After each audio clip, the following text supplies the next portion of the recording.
Idayani, warga Talan Jambik, Palembang, Sumatera Selatan menangis saat keluar dari ruang Pidum Polrestabes Palembang.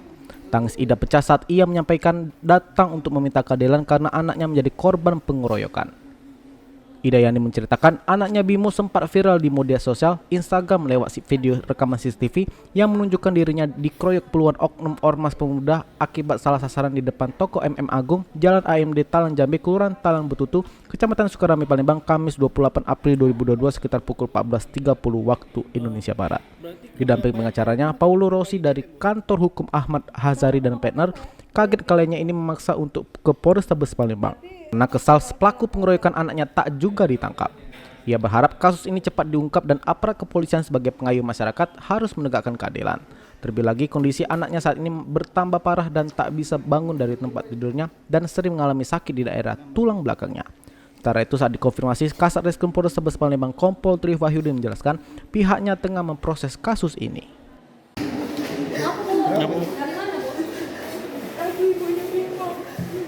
Kenapa, Bu?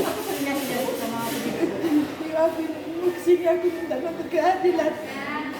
Aku masih sakit di kapal di rumah. Pelakunya belum ditangkap sampai sekarang. Sudah berapa hari, Bu? Sudah 1 bulan. Kondisi tanggal 28 April sampai sekarang belum ada siko pun yang ditangkap, Bu. Kondisi anak Ibu sekarang bagaimana? Keadaan anak aku di kapal di rumah. Berangkatnya susah deh. Aktivitasnya masih di atas seperti itu? Iya, Mama. Gendangnya masih sakit, Bu?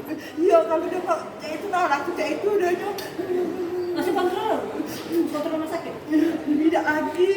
Jadi kita kesini ngapain, Bu? Aku di sini mau keadilan. Biar pelakunya ditangkap. Aku tidak rela. Pelakunya masih keliaran di luar. Ada yang di dekat-dekat situ, Bu, yang Ibu ketahui pelakunya?